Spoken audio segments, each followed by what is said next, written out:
Jika kolbunya bukan kolbu ummal, kolbul arif, kolbu yang kenal kepada Allah. Ayat itu bukan transaksi, Pak. Itu bahasa cinta. Hanya Allah lah, kalau kita jatuh cinta kepadanya, cinta kita dibalas.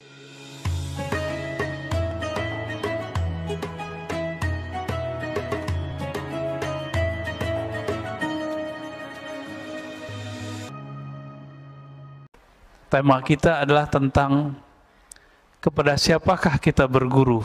Orang sering menyebutnya mursyid, murabbi, kiai, ya, pembimbing rohani. Siapakah karakter pembimbing rohani yang ideal? Guru banyak, tapi yang bisa menghantarkan kita kepada Allah itu tidak banyak.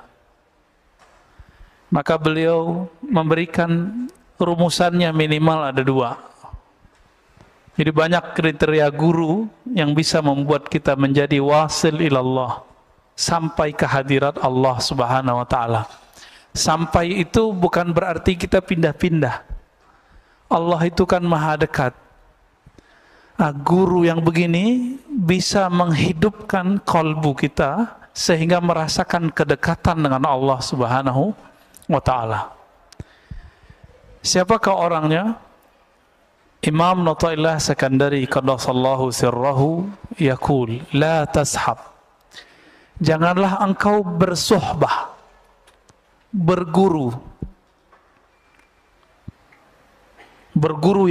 yang betul-betul dijadikan sebagai panutan lahir dan batin kita.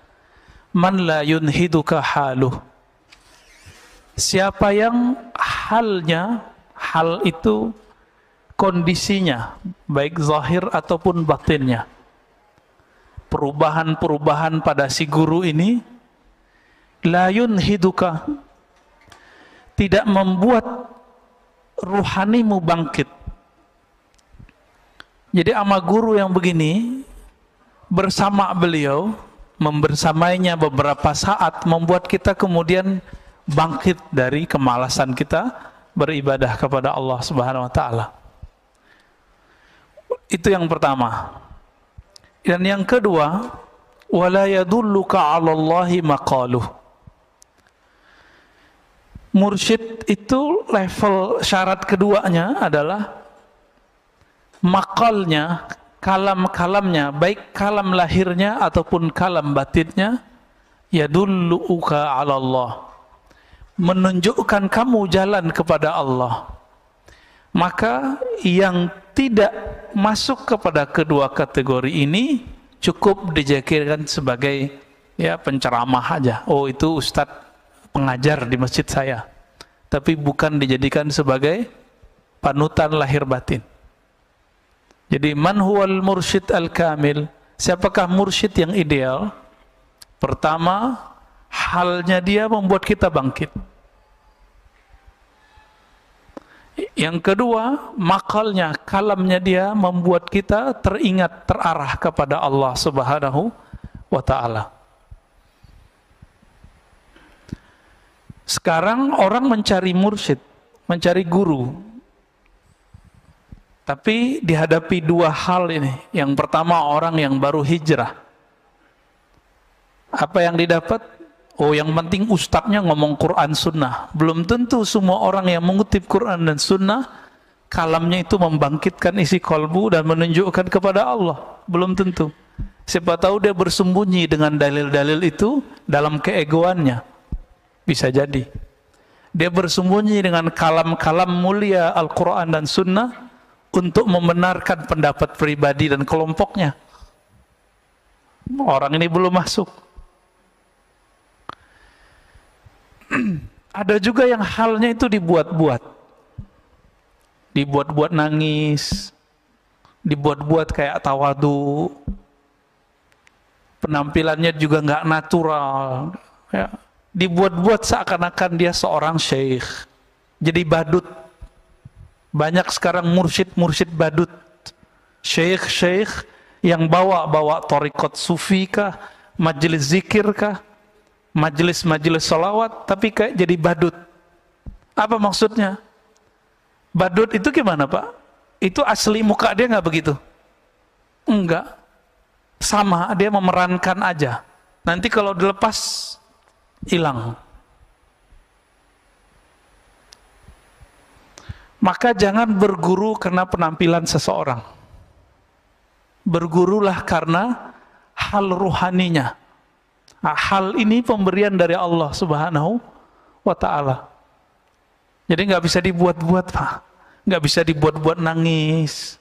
Nggak bisa dibuat-buat tersentuh. Nggak bisa. Emang dari sononya sudah begitu.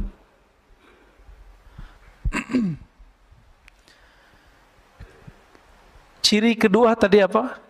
Kalamnya menunjukkan jalan kepada Allah. Mungkin gak orang yang belum merasakan kehadiran Allah di kalbunya, lalu bisa mengajak orang merasakan Allah? Mungkinkah orang belum tahu jalan ke Jogja, terus ngajak kita ke Jogja? Sama-sama pakai GPS. Nanti di Cilacap tersesat semua Pak. Ini banyak kejadian-kejadian begitu. Gak tahu jalan kepada Allah, ngajak orang kepada Allah. Ayatnya sahih, pasti sahih. Wa man ahsanu qawlan mimman da'a ilallah. Siapakah yang lebih baik daripada orang yang mengajak kepada Allah? Lah Allahnya dia nggak ngerti.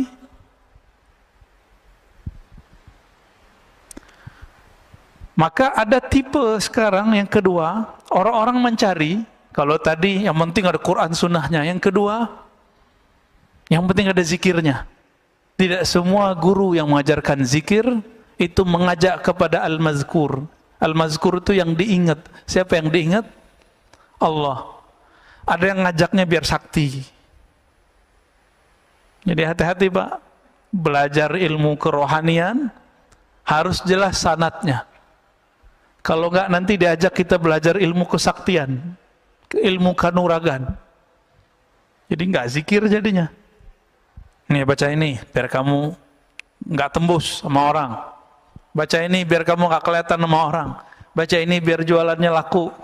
Baca ini supaya semuanya agar sampai kepada maksud diri bukan kepada Allah Subhanahu wa Ta'ala.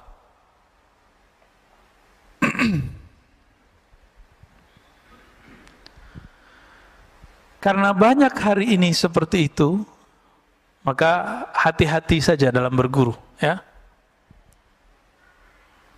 Jadi apa ciri mursyid? Pertama, halnya membuat kita bangkit.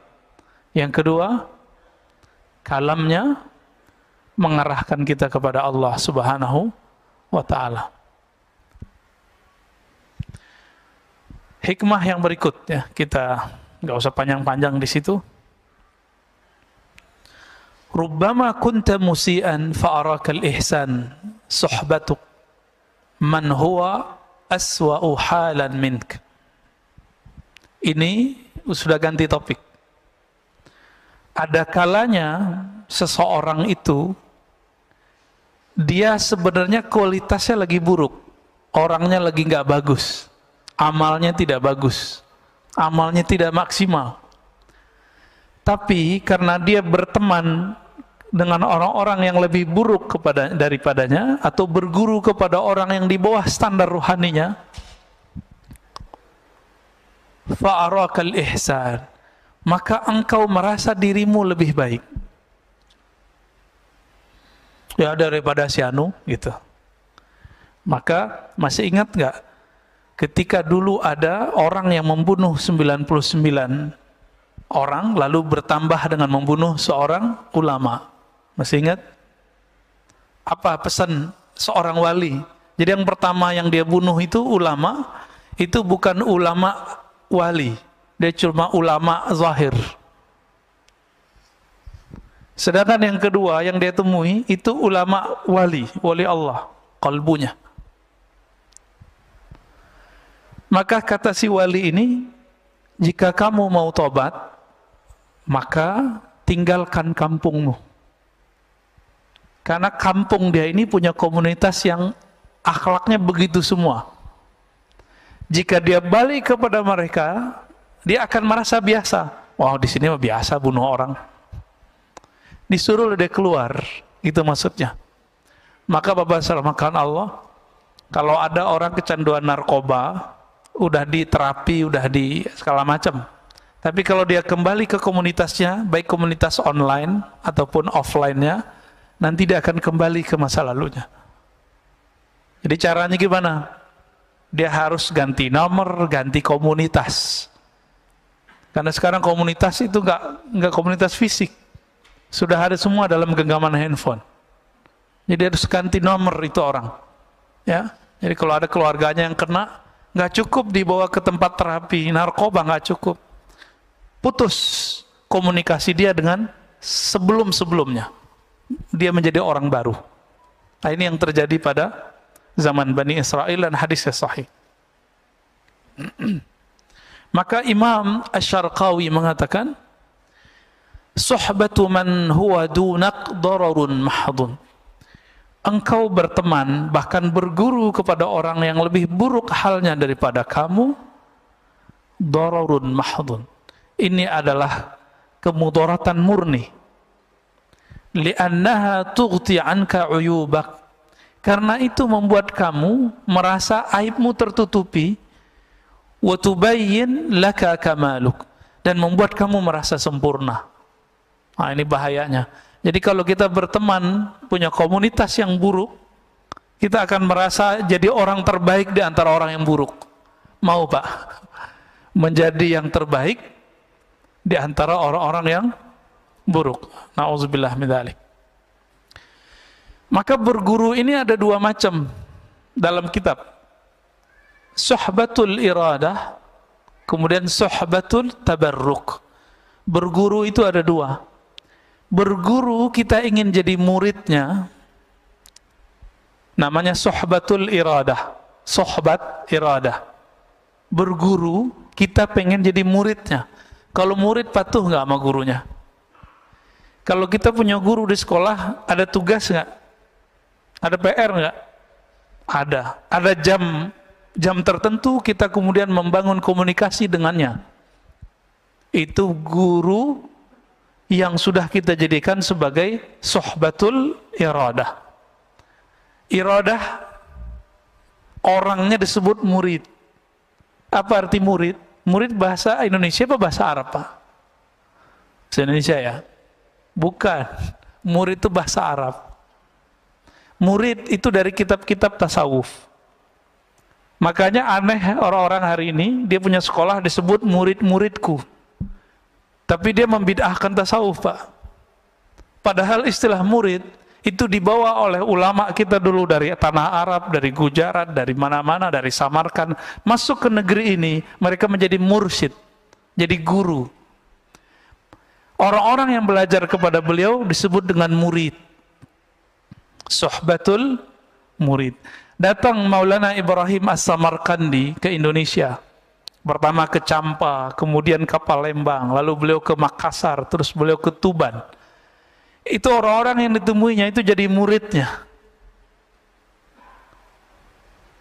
Jadi muridnya. Maka sekarang kita lihat keturunan Arab di Indonesia minimal ada 2 gelombang besar. Pertama gelombang awal ya, tahun 1300-an, tahun 1400-an. Itu Syekh Ibrahim As-Samarkandi di Tuban. Anaknya Sunan Ampel.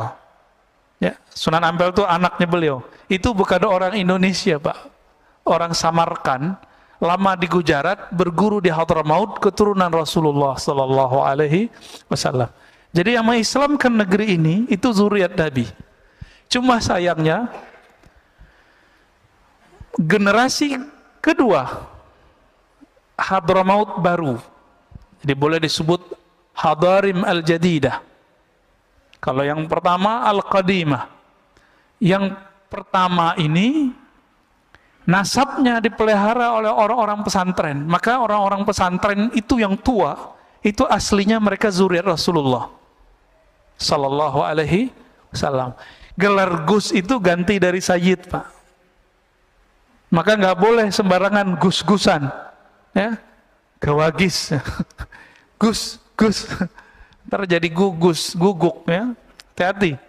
Itu gelar kalau kita bukan anak kiai jangan pakai deh. Itu sama kayak Raden. Sama kayak Andi kalau di Makassar.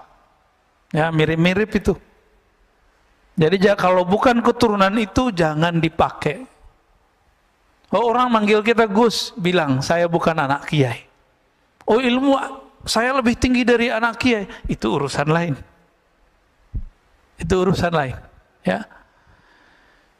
Keturunan beliau-beliau inilah yang kemudian sampai ke pendiri Nahdlatul Ulama Hadratus Syekh Hashim Asy'ari. Walaupun saya bukan orang yang hidup di komunitas itu, tapi ayah saya bilang, nama kamu dulu diambil dari nama beliau. Maka nama saya belakangnya ada Hashimnya. Ya, alhamdulillah. Itu semua keturunan dari sana, Pak.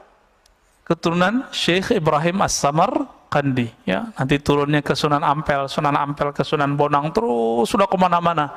Baik muridnya ataupun keturunan nasabnya. Nah, yang belakangan ini karena komunitasnya lebih kuat, ilmu sanadnya lebih kuat, ilmu nasabnya lebih bagus. Akhirnya nasabnya dijaga dalam nama Rabithah Alawiyah. Jadi kalau orang Rabithah Alawiyah ini ngerti, dia pasti tidak akan pernah mengingkari yang sebelumnya. Cuma dia akan ngomong, kami nggak bisa mengetahui nasabnya secara detail. Gitu aja ngomongnya. Jangan ingkar, Pak. Kualat nanti. Karena belum ada apa-apa, mereka sudah dahuluan generasi pertama. Ya. Jadi beliau-beliau itu semuanya adalah mursyid, guru spiritual yang membimbing murid-muridnya wusul kepada Allah, sampai kepada Allah Subhanahu wa taala. Syekh Ibrahim membimbing Sunan Ampel, Sunan Ampel membimbing Sunan Bonang, Sunan Bonang bimbing Sunan Kalijaga. Cuma kan kalau cerita-cerita yang ada kan ceritanya agak aneh-aneh tentang Sunan Kalijaga ini ya. Bercampur antara mitologi dengan fakta sejarahnya. Yang pasti mereka ada.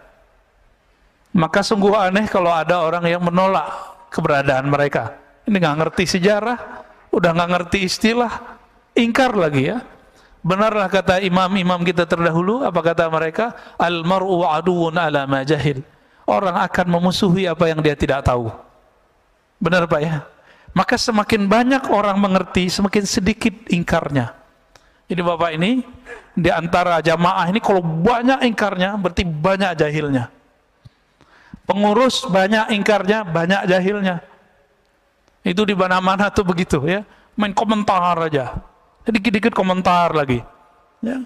Itu tanda kasratul jahil. Banyak jahilnya daripada banyak bijaknya. Orang bijak itu bicara kalau penting. Nggak penting nggak usah bicara. Yang kedua, suhbatut tabarruk. Berguru tapi ngambil berkah aja. Nah, ini yang Bapak lakukan setiap pagi, setiap malam di sini. Ada penceramah, ngambil berkah ilmunya. Mana yang lebih tinggi? Cuma sekedar ngambil berkah atau suhbatul iradah? Kalau suhbatut tabarruk, ngambil berkah, ya sekedar berkah aja Pak. Setiap kali Bapak Ibu, ikhwan akhwat fillah duduk di sini, malaikat mengatakan Allahumma sholli alaih. Jadi Bapak duduk nih. Itu malaikat dari tadi sampai nanti setelah kita selesai ngaji, itu berdoa, ya Allah beri dia rahmat. Beri dia rahmat. Itu kalau duduk doang, kalau ngaji gimana? Tambah lagi malaikatnya. Dan malaikat khusus, ada malaikat khusus mencari orang yang talabul ilm. Itu sayapnya dibuka. Untung nggak lihat, kalau lihat bisa pingsan semua. Ya, bisa-bisa lari, Pak. Karena sahabat Nabi, ada yang dibukakan sesekali ke mereka, yang lari bukan beliau. Dia lagi naro onta, terus baca Quran di bawah pohon. Lagi baca Quran, malaikat turun. Ditandai dengan awan turun mendekat, dia nggak cuma beberapa di atas dia. Itu si onta ngapain? Gelisah-gelisah lari, Pak. Besok dia datang kepada Rasulullah dan dia katakan, wahai Rasulullah, ketika aku baca Quran di padang pasir, lalu ada satu pohon dan aku baca Quran di bawahnya, ada awan turun. Awan apakah itu? Apa kata Nabi? Itu malaikat rahmat. Malaikat yang sayang kepada orang yang membaca Quran, orang yang zikir, apalagi yang taklim. Yang taklim mereka lebih demen, Pak. Jadi malaikat itu lebih respect sama orang yang ngaji daripada orang yang zikir. Lebih senang sama orang zikir daripada orang yang tidur. Bapak tidur aja di masjid dapat rahmat. Ya. Jadi duduk begini ini ngorok tiba-tiba. Nah, itu kan ada yang ngorok tuh ya. Itu langsung dirahmati oleh Allah dengan doa malaikat. Apalagi kalau suhbatut tabarruk, mengambil tabarruk. Jadi nanti kalau syuruk jangan sholat dulu, karena sholat itu manfaatnya cuma sendiri. Ini kan kajian ada nih tiap pagi. Jangan sok soleh, Pak, jangan sok alim. Ya. Wah, ada syuruk nih, ngambil berkah dulu. Hadis sholat syuruk itu tidak sahih. Dia cuma sampai hasan li ghairihi. Sedangkan hadis mengenai mendengarkan kalam, mendengarkan tabarruk dalam berguru, ngambil ilmu, ngaji, itu hadisnya sahih, ayatnya sangat jelas. Paham di situ? Jangan berulang-ulang lagi kita ingetin, Pak, ya. Kecuali Bapak mau jalan. Ya. Saya mau jalan, dalam hati ngomong, minta izin kepada Rasulullah. Allahumma sholli ala Muhammad, kita jalan. Jangan berdiri-berdiri aja. Ya, itu mengganggu. Malaikat juga bingung, Pak, ngeliat, loh, ini majelis lebih mulia, kenapa dia pergi? Itu yang terjadi. Cuma kan kita nggak diperlihatkan oleh Allah. Coba apa dilihatin oleh Allah. Satu kali ada muridnya Imam Malik. Imam Malik ini kan ngajar di Masjid Nabawi. Mereka di sana sampai sekarang masih berlaku. Habis azan itu masih taklim, benar nggak? Habis azan masih taklim, Mbak Ana, 15 menit sampai 20 menit. Kita berapa menit? Habis azan berapa menit? 10 ya. Maka kita buru-buru ya. Ini aja masih ramai, Pak. Coba kalau dikasih 15 menit, oh lebih ramai lagi kayaknya ke belakang. Ada beberapa masjid itu 20 menit saya lihat. Tapi ya ada jamaah yang nggak ngerti, protes juga. Giliran di Mekah nggak berani protes dia Masjidil Haram ya. Imam Malik ba'da azan itu nggak sholat sunat beberapa kali kalau lagi taklim. Beliau lanjutkan taklimnya. Seorang murid masukin kitabnya ke dalam tasnya, masukin, dibiarin aja Imam Malik. Udah selesai dia mau berdiri, Imam Malik nanya, ya gulam, hai bocah, kemana engkau? Apa kata orang ini? Wahai tuan guru, Imam Malik ya, aku hendak sholat sunat.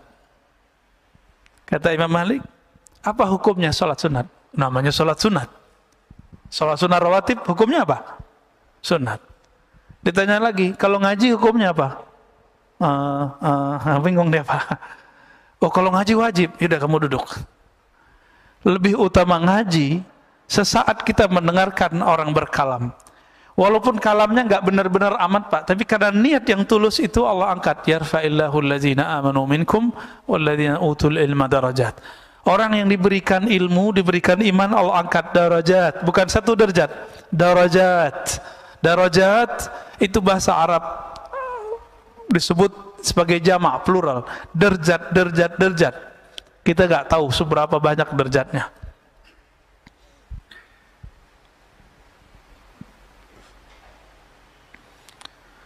Nah, kebanyakan kita baru berguru sebatas sohbatut tabarruk. Berguru ngambil berkah. Benar ya? Belum ketemu kan guru yang ngasih PR zikir? Paling cuma beberapa orang. Belum ketemu guru yang bilang, kamu latihan seharinya segini ya. Namanya berguru. Oh, nanti muncul orang-orang yang gak mengerti bab ini terus bilang, lo gak boleh zikir pakai hitung-hitungan. Lo orang ini lagi jadi murid. Kalau lagi jadi murid, suka-suka gurunya. Coba, bapak anaknya sekolah gak? Mana dalilnya? Suruh nulis 1 halaman. Ada nggak? Nggak ada kan? Sekarang dalilnya apa? Anak sekolah yang nonton YouTube. Tontonlah YouTube dengan link ini kan. Mana dalilnya? Kenapa itu dibolehkan, tapi giliran ahli kolbu punya murid, nggak boleh menata sebuah kurikulum. Jadi kalau nanti berguru kepada ahli kolbu, ahli zikir, pasti nanti dikasih kurikulum zikirnya. Nah, beruntung Bapak kalau sudah punya guru begitu. Jarang Pak orang guru begitu. Ini kita lihat nih di antara Bapak, paling cuma 10% yang sudah punya guru, suhbatul iradah. Makanya kalau diam itu masih bingung mau nggak baca apa ya. Ini bukan case di sini Pak, case di tanah haram, Haramain, Mekah Madinah. Ya, Bapak coba ingat-ingat waktu di Mekah Madinah, orang pada bengong aja ngeliatin orang lewat, benar nggak? Masuk yang di depan saya banyak yang bengong tuh kalau duduk ngeliatin Ka'bah atau ngeliatin orang lalu lalang kiri kanan nggak jelas. Coba kalau dia punya guru, gurunya bilang nanti kalau kamu sampai di haram, bacalah zikir ini. Jadi ada pegangan dia. Tapi karena nggak punya pegangan, nggak punya zikir, apa yang mau dibaca? Kira-kira begitu, ya.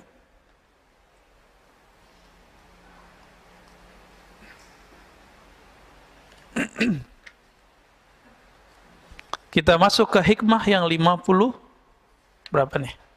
55 ya. Enggak tahu kalau beda kitab ya.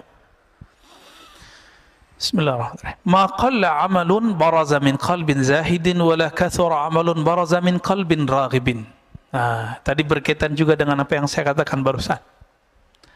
Amal itu bagus karena banyak kuantitas atau bagus karena kualitas? Sepakat? Karena kualitas. Sepakat ya? Baik. Apa kata beliau? Ma qalla amalun. Tidaklah satu amal Allah nilai sedikit. Baraza min qalbi zahidin. Jika amal itu tumbuh dari kolbu yang zahid, kolbu yang zuhud. Ciri-ciri kolbu yang zuhud, ketika dia takbir, dia merasakan kebesaran Allah, dia nggak ingat dunia lagi. Sampai ruku, sampai sujud, sampai assalamualaikum. Ini udah nggak khusyuk, orang lagi ngaji, sholat syuruk. Kira-kira gimana tuh Pak hasilnya? Ya, nggak jelas hasilnya. Kalau ada ustadznya agak tersinggungan, bisa marah-marah dia Pak, ngelihat ada orang lagi sholat syuruk. Kecuali ustadznya bisa husnuzon, ya nggak ada masalah. Wala kathura amalun baraza min qalbin raghibin. Sebaliknya, satu amalan tidaklah disebut banyak jika muncul dari kolbu yang raghib, yang cinta kepada dunia. Ini saya ganti bahasanya sedikit. Ma qalla amalun baraza min qalbin arifin. Tidaklah sedikit amalan jika bersumber dari kolbu yang arif, yang kenal kepada Allah. Wala kathura. Sebaliknya tidak disebut banyak amal. Baraza min qalbin jahilin maridin. Jika bersumber dari kolbu yang jahil, tidak mengenal Allah, marid, yang sakit. Ciri-ciri kolbu yang sakit apa? Salat itu adalah alazzu ghazair ruh. Salat itu adalah amalan paling lezat bagi ruh. Kalau salat Bapak sudah nggak nikmat, berarti kolbunya berpenyakit. Gimana? Punya penyakit nggak kolbu kita? Ada? Pasti banyak Pak. Saya juga punya penyakit kolbu saya. Karena kolbu kita berpenyakit, nggak bisa menikmati. Seperti orang lagi sakit demam, nggak bisa menikmati makanan. Ada orang demam Pak bisa menikmati makanan? Nggak ada, nggak bisa kok menikmati makanan. Apalagi kalau sariawannya di mulut, waduh sakitnya bukan main. Suka pedes, tapi bibirnya, lidahnya lagi sariawan. Dikasih menjerit nggak Pak? Nah inilah yang terjadi pada orang-orang. Kenapa ada orang-orang yang tertentu dikasih zikrullah, malah dia menjerit, malah dia lari, malah dia muntahkan. Ya. Bahkan beberapa ngejek, makanan apa nih? Nah, itu kalau makanan. Kalau zikir gimana? Zikir apaan nih beginian? Gitu. Itu kalau punya berpenyakit itu. Penyakit ini ada yang disebabkan karena ilmu yang salah ditelan. Dia dapat ilmu, ilmunya itu bukan ilmu. Ilmunya itu meracuni otaknya. Maksudnya pemahamannya salah. Dikira orang zikir begitu, itu dianggap sesat. Rusaknya di dalam, ya.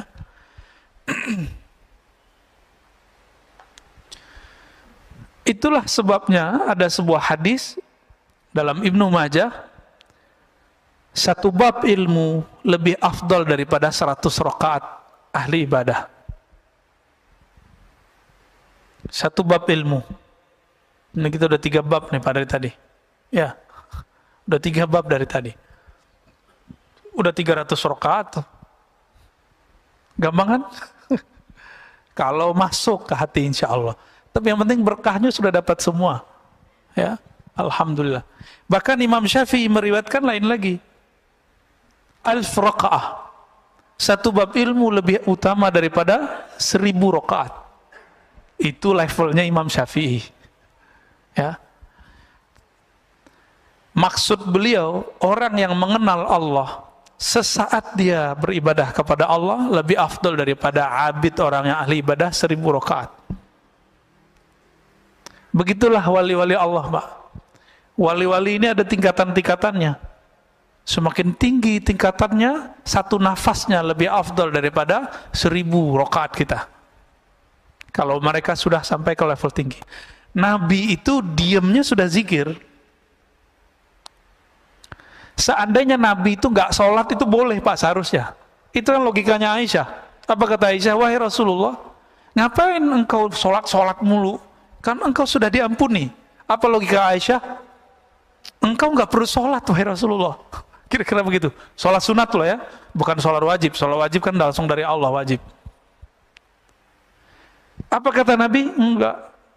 Afala an akuna abdan syakura. Kenapa aku tidak boleh menjadi hamba yang bersyukur? Maka sholatnya Nabi itu karena dia sudah mengenal Allah, sholatnya adalah sholat syukur. Setiap sholat. Maka kakinya kapalan. Kalau kita punggung kita kapalan, Pak, karena tidur. Jadi Nabi itu sholatnya sholat syukur. Maksudnya apa sholat syukur? Beliau itu merasa sangat berterima kasih kepada Allah, mengemban nur yang Allah pilihkan kepadanya. Sebagai tanda syukur maka beliau sholat setiap hari, setiap malam. Bahkan beliau sholatnya pun dalam keadaan diam. Jadi Nabi ini sholatnya ada yang sholat fisik, ada yang sholat diam. Apa kata Sayyidatuna Aisyah? Karena Rasulullah sallallahu alaihi wasallam yazkurullah fi kulli ahyani. Rasulullah atau ala kulli ahyani selalu mengingat Allah setiap nafas, setiap detik, setiap saat. Jadi setiap nafasnya itu zikrullah. Kita udah dalam sholat nggak ingat Allah. Ini beda sholat kita sama Rasulullah sallallahu alaihi wasallam.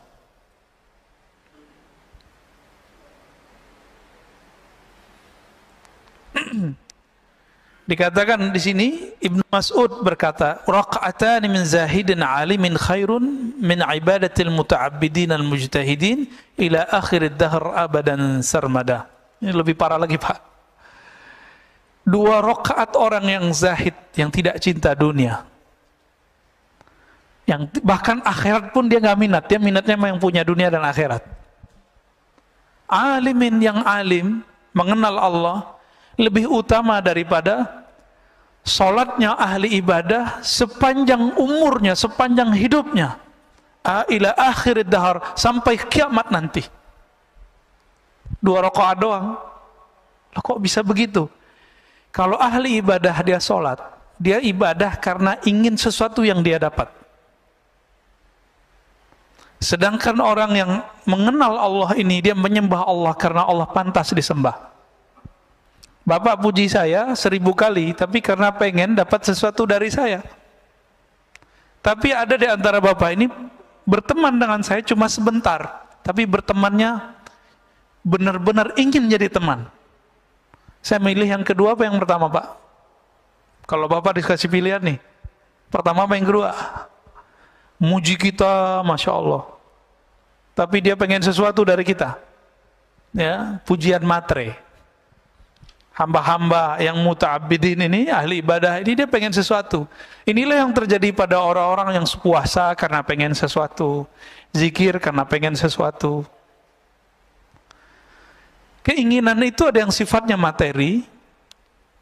Sholat, zikir karena pengen rezeki lancar, pengen sehat. Ada yang naik dikit, pengen tenang. Ustadz, saya pengen tenang. Ya kalau zikir ya pasti tenang. Cuma kalau dia putus zikir, ketenangannya hilang lagi. Emang kalau nggak tenang mau ganti Tuhan? Ya. Kalau nggak tenang mau ganti Tuhannya? Maka Allah itulah ilaha illallah. Dialah yang berhak disembah dalam keadaan tenang, damai, atau dalam keadaan kelusak-kelusuk, sama aja. Nah ini yang disebut alim, orang yang mengenal Allah. Kalau lagi seneng, ingat Allah. Lagi susah, saya udah sholat kok masih susah aja gitu.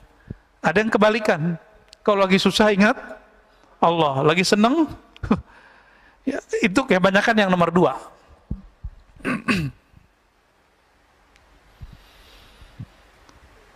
Sholawat juga gitu, Pak. Orang sholawat sekarang apa? Sholawatlah kamu, kalau ngelihat Pajero sholawat, ngelihat Mercy sholawat, ngelihat BMW sholawat. Biar apa? Biar dapet matre semua. Jadi Nabi ini kan mandang kolbu kita juga, kan beliau sudah masuk ke alam ruhani. Maka beliau ngerti isi hati kita. Bahkan di masa beliau hidup, beliau mengatakan, Uridat alayya a'malu ummati. Amal umatku sudah disetor semua kepadaku. Dari beliau hidup sampai beliau mau meninggal semua. Semua sampai akhirat nanti, Nabi sudah diperlihatkan semua. Jadi kita duduk begini, Rasulullah sudah dikasih unjuk dulu. Tinggal nanti dilurusin Pak niatnya. Maka kalau setiap kali duduk ngaji, diulang niat di hati, ya Allah, aku ingin belajar karena ingin mengenal Engkau. Karena ingin mendekat dan diri kepada Engkau. Itu sebabnya ulama Syafi'iyah selalu mengingatkan orang-orang kalau mau sholat, belakangnya harus ada niat lillahi ta'ala. Ini dibid'ahin sama kawan kita ya. Dia nggak ngerti tujuan ulama kita untuk apa. Kalau Nabi mah nggak perlu pakai usoli-usolian, nggak perlu pakai nawaituan. Kalau Nabi, sahabat Nabi nggak perlu, kita perlu Pak, karena niat kita kadang tidak benar kepada Allah Subhanahu wa Ta'ala. Kapan hamba-hamba Allah ini menyembah Allah? Karena Allah itu Tuhannya, bukan karena dia ingin menuhankan dirinya, bukan karena dia ingin mewujudkan hajat dirinya. Kapan itu terjadi? Sesaat saja kita ibadah karena Allah pantas disembah, bukan karena saya ingin ada hajat yang ditunaikan. Saat itulah kita menjadi hamba Allah yang hakiki. Inilah yang disebut zahid, ini yang disebut alim. Ini yang sering disalahpahami. Sayyidatuna Rabi'atul Adawiyah, perempuan yang sangat indah budi pekerti dan ruhaninya. Beliau ini pernah berkalam, kalamnya ini disalahfahami oleh orang-orang yang jahil. Apa kata beliau? Ya Rabb, ma'abadtuka raja'an lil jannati. Ya Rabb, tidaklah aku menyembahmu karena aku harap dapat surgamu. Tidaklah aku menyembahmu ya, khaufan min narik, karena takut neraka engkau. Ini dianggap oleh mereka, si Rabi'ah ini sesat. Kenapa?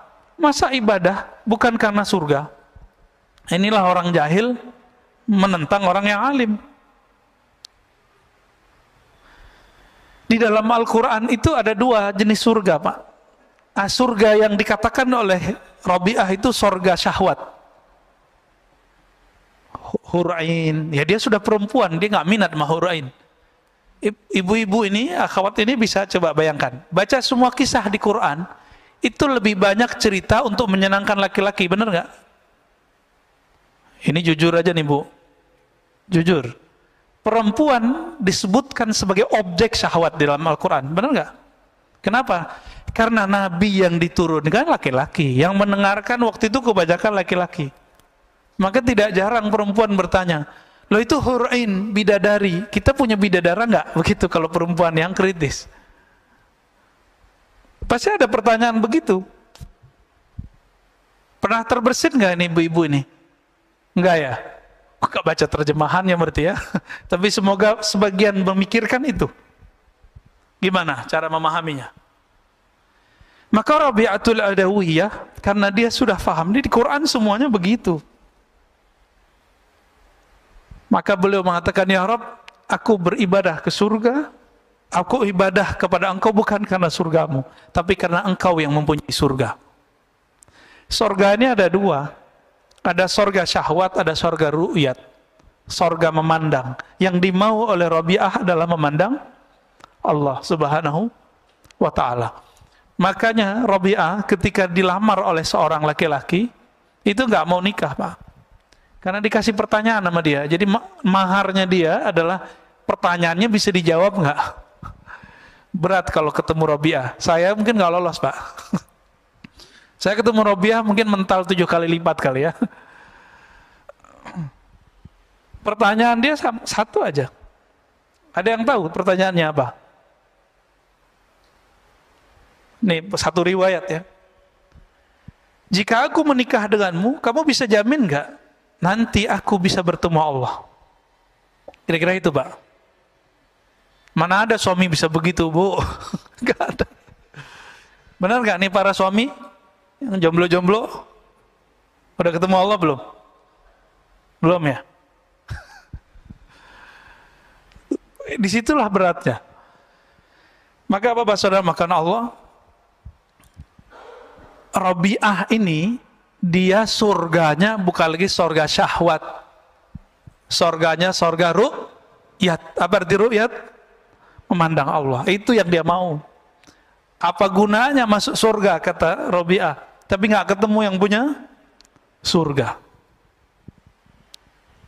Bapak saya fasilitasi di satu tempat. Tempat itu villa punya saya. Tapi saya nggak mau ketemu, Pak. Datang lagi, saya nggak mau ketemu. Udah makan aja, tidur aja, tapi nggak mau ketemu. Awal-awal senang, lama-lama pengen ketemu nggak? Penasaran nggak? Penasaran. Itulah yang terjadi kepada ahli surga. Maka nanti pencarian ma'rifatullah, mau mengenal Allah, tidak berakhir dengan kematian. Nanti berlanjut nanti di surga. Maka di surga apa kata Nabi? Ada sekelompok orang, laisu minal anbiya wala minas syuhada. Mereka bukan para nabi, bukan juga para syuhada. Tapi yaghbituhumul anbiya wa syuhada. Tapi para nabi, para syuhada itu ghibtah kepada mereka, iri kepada mereka, iri yang positif. Heran, loh kok mereka dapat posisi ini? Bukan berarti posisinya lebih tinggi dari para nabi, tidak. Lalu kemudian Allah ditanya, ya Rabb itu siapa ya Rabb? Yang tanya pastinya para nabi. Apa jawaban Allah Ta'ala? Mereka itu adalah orang yang saling menyayangi biruhillah, karena ruhullah. Ruhullah itu adalah cinta dan rahmat Allah Subhanahu wa Ta'ala. Bukan karena harta yang mereka bagi, bukan karena syahwat yang mereka punya, tapi karena ruhullah. Siapa yang cintanya karena Allah itu, inilah yang mereka nanti Allah bawa dengan kecepatan cahaya. Ala nurin ya min rabbih. Jadi nanti kalau kita beruntung, Pak, nama kita soalnya sudah ada di neraka, sudah ada di surga. Nih, nama Bapak ini ada di neraka, Fulan bin Fulan, ahlun nar. Di surga juga ada. Tinggal kita lagi bayar kredit surga atau bayar kredit neraka? Atau mau dibayarin cash nggak? Mau dibayarin cash? Ada pacarannya. Apa kata Nabi? Man qala la ilaha illallah dakhalal jannah. Siapa yang mengatakan la ilaha illallah, di hadis Imam Bukhari dikatakan min qalbihi au nafsi, dari dalam dirinya, betul-betul lisannya sama dengan di dalam kalbunya. Lisannya baca la ilaha illallah, kalbunya mengatakan aku tidak menyembah kecuali hanya kepada Allah, aku tidak bergantung kecuali hanya kepada Allah. Nggak bergantung ke vaksin, Pak. Kita vaksin aja, tapi jangan bergantung kepada vaksin, ya. Yang bikin vaksin juga lagi tengkar, Pak. Ya benar nggak? Ya semua kalau udah dipolitisasi, masya Allah, ya begitu jadinya. Negara di mana-mana, bukan di Indonesia aja, di mana-mana ini sekarang lagi politisasi, karena ini bisnis yang luar biasa. Ini bikin kita terganggu kadang-kadang ibadah kita. Bapak saudara makan Allah, kita lanjut ke hikmah yang 55. Ini agak maraton nih, biar banyak dapat hikmahnya. Kenapa ada orang amalnya bagus? Dan bagusnya itu tertata rapi gitu, nggak ujuk-ujuk bagus, tiba-tiba enggak.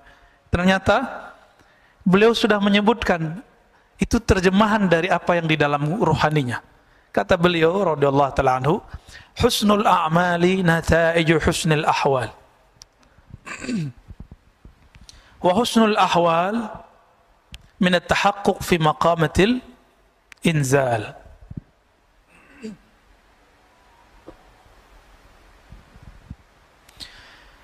Sempurnanya amalan, amal sempurna itu nggak ada riaknya.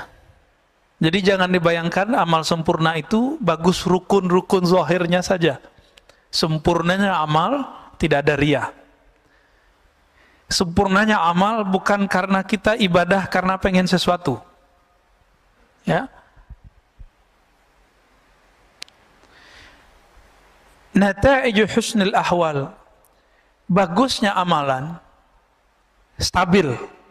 Di rumah dia sholat, di masjid dia sholat. Di rumah sholatnya lama, di masjid juga lama. Ada kebalikannya, kalau di masjid sholatnya lama, kalau di rumah sholatnya buru-buru. Berarti ahwalnya bermasalah nih. Kalau lagi ada komunitas dia bisa khusyuk, tapi kalau nggak ada komunitas dia nggak bisa khusyuk. Kebanyakan kita yang begini. Apa kata beliau? Kebagusan amalmu, kestabilan amalmu itu karena nata'iju husnul ahwal, karena buah dari bagusnya ahwal rohanimu. Apa ahwal rohani? Tidak ada riya,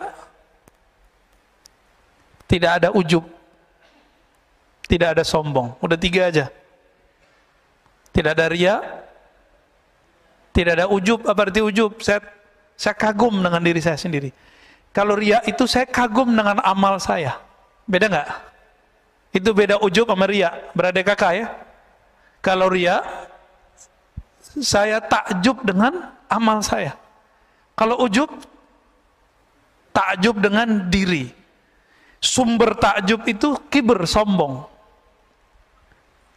Sikap dia disebut dengan takjub. Kalau dia tunjukkan kepada orang namanya takabbur.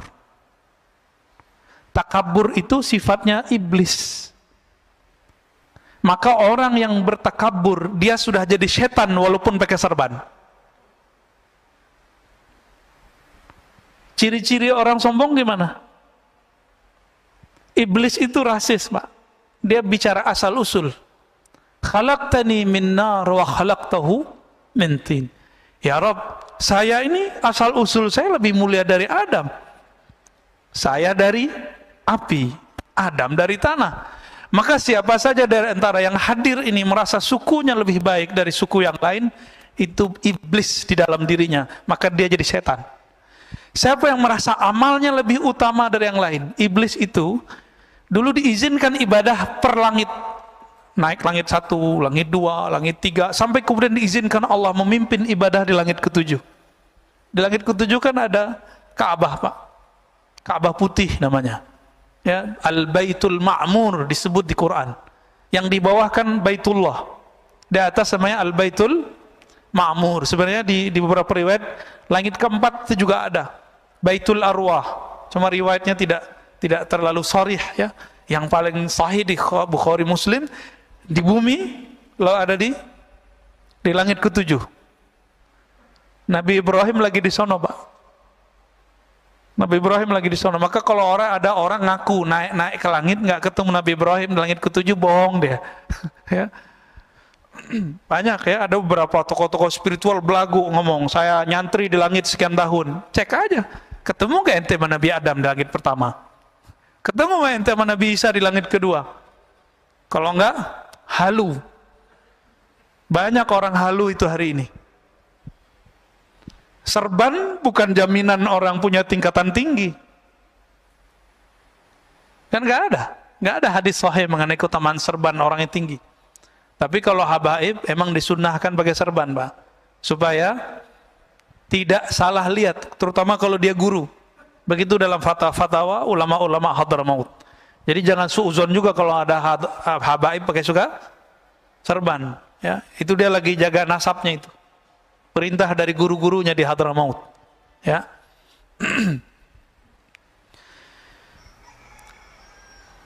Amal yang sempurna, amal yang ideal muncul karena ruhani yang bening, ya. Ruhani yang bening itu minat tahaqquq fi maqamil inzal, ya. Itu hadiah buah daripada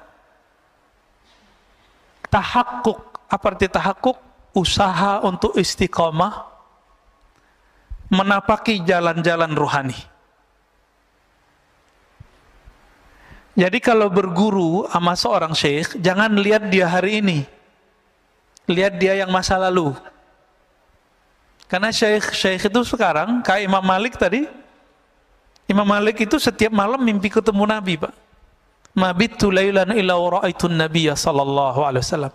Tidaklah aku tertidur kecuali aku memandang kepada Rasulullah sallallahu alaihi wasallam. Siapa itu Imam Malik? Ada kita yang begitu. Nah, itu baru benar tuh. Itu layak dijadiin guru. Bisa berkoneksi dengan Sayyidina Nabi sallallahu alaihi wasallam. Nah, inilah rahasia. Mursyid itu ruhaninya nyambung dengan Nabi. Ini jadi mursyid, mimpi ketemu Nabi aja belum. Jadi wakil talqin, mimpi ketemu Nabi aja belum, apalagi ketemu secara ruhani. Banyak, Pak, fakta-fakta begitu hari ini. Tapi mau gimana lagi, ini zaman sudah begini. Zaman sudah begini. Jadi pinter-pinter saja berguru, ya. Kolbu kalau sudah dilatih, apa makom pertama latihan kolbu? Latihan tobat. Itu awalnya. Jadi orang ini, dia sudah bertahun-tahun dia tobat. Itu sebabnya para masyaikh kita dulu punya amalan namanya sholat sunnah taubat. Dibid'ahkan lagi sama kawan kita, ya. Nggak paham juga dia. Atau minimal kalamnya kalam tobat. Nah, tobat ini kan dibagi lagi, Pak. Ada tobat orang awam dari dosa yang zahir. Kalau tobat anak-anak salah minum, ya. Kalau lagi puasa begini anak-anak gimana? Terganggu gitu sama makanan. Terganggu gitu kalau ada anak kecil yang lain di bawah dia yang berbuka. Nih saya mau tanya nih, Pak. Kalau ada di sini orang buka restoran, buka, Bapak terganggu nggak? Terus perlu ditutup nggak? Serius loh ya? Ada warteg buka siang nih. Nih saya nggak ngomong hukum syariat dulu, hukum rohani. Bapak terganggu nggak? Loh Ustadz, kita harus tegakkan hukum. Loh di antara ibu-ibu ini di rumah kalau Bapak punya istri, ada yang lagi haid nggak?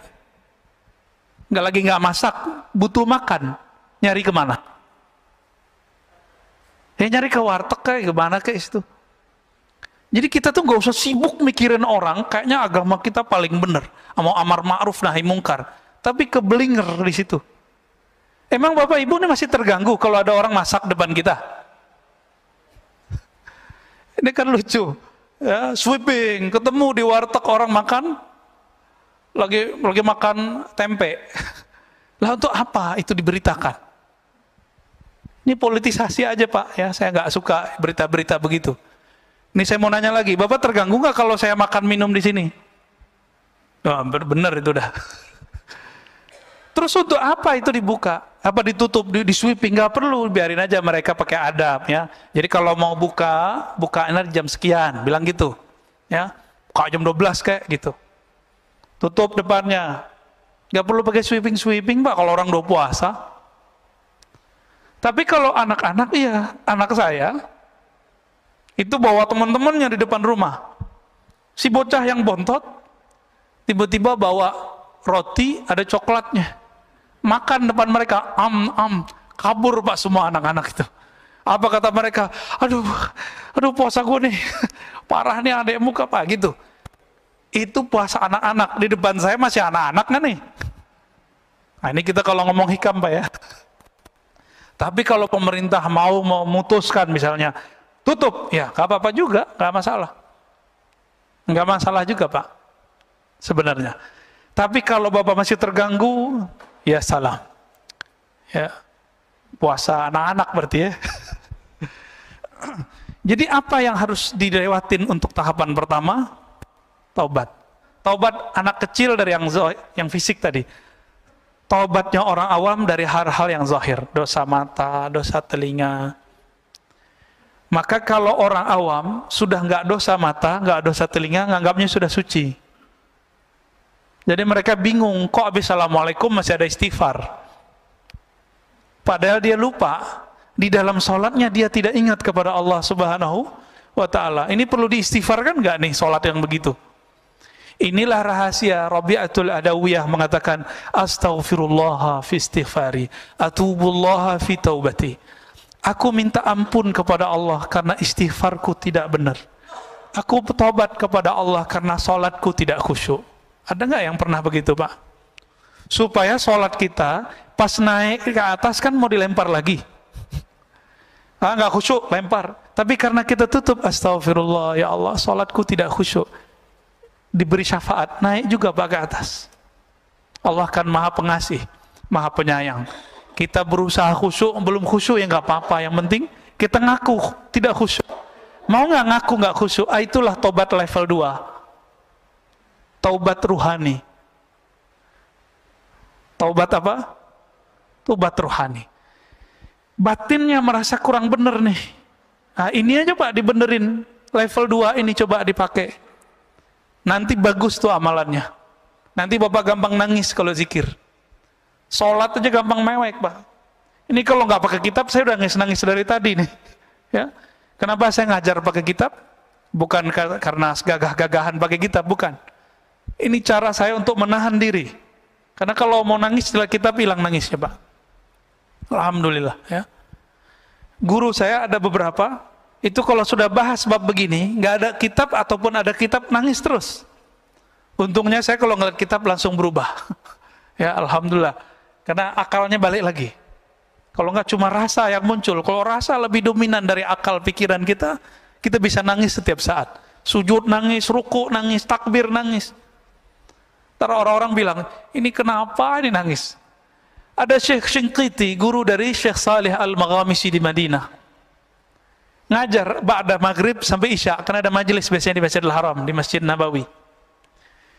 Habis Assalamualaikum itu langsung nangis.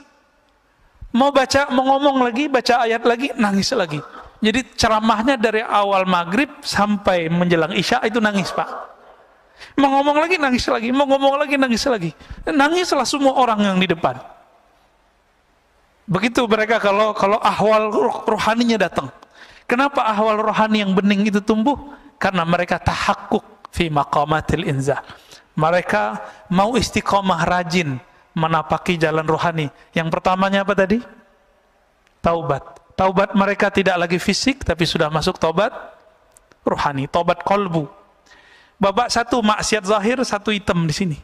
Tapi kalau ada maksiat batin, itu hitamnya lebih kenceng, lebih kayak aspal lengket. Disebut dalam bahasa Arabnya nuqtah sauda, noda hitam yang lengket. Itu hitam. Inilah yang menghalangi kita untuk tidak bisa memandang alam malakut, alam jabarut. Alam rasa, bisa merasakan dekatnya kita kepada Allah Subhanahu wa ta'ala. Ini yang dikatakan oleh Imam Ahmad. Laula anna syayatin yahumuna ala qulubi bani Adam. Seandainya syaitan tidak mengerebut memenuhi kolbu manusia, ya, menutupi kolbu manusia, tentulah mereka tentulah mereka akan melihat malakutas samawat. Mereka akan mampu melihat alam malaikat.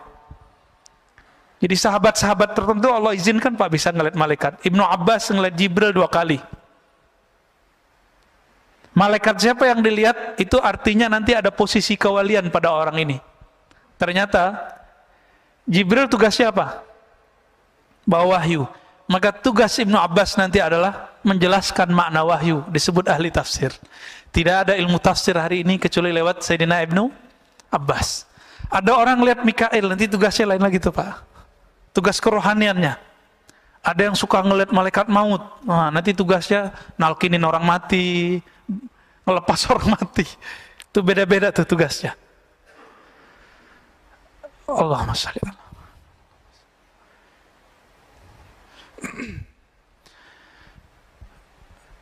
Oleh karena itu Bapak Saudara Allah, seandainya Allah bersihkan kalbu kita, mungkin tidak ada hari kecuali kita menangis di hadapan Allah Subhanahu wa ta'ala. Makanya Sayyidina Nabi sallallahu alaihi wasallam hampir setiap hari beliau menangis. Hampir setiap sujud beliau meneteskan air mata. Kenapa? Karena beliau merasakan memandang Allah Subhanahu wa ta'ala. Kita kehilangan anak kita hilang. Sehari mungkin 2 hari. Bahkan kalau di mall hilang 1 jam 2 jam. Ketemu, nangis nggak Pak? Nangis. Ruh ini kehilangan, kemana dia berarah? Ketika dia ketemu Allah Subhanahu wa ta'ala, ketemu kekasih-kekasih Allah, pasti air matanya berlinang. Itu gak bisa ditahan. Gak bisa ditahan. Semoga Allah mengistiqomahkan kita menapaki jalan rohani, jalan istiqomah, jalan taubah. Amin ya rabbal alamin. Wassallallahu ala Muhammad. Ada mau diskusi? Sallallahu ala Nabi Muhammad, subhanakallahumma wa bihamdika asyhadu an la ilaha illa anta astaghfiruka wa atubu ilaik. Assalamualaikum warahmatullahi wabarakatuh.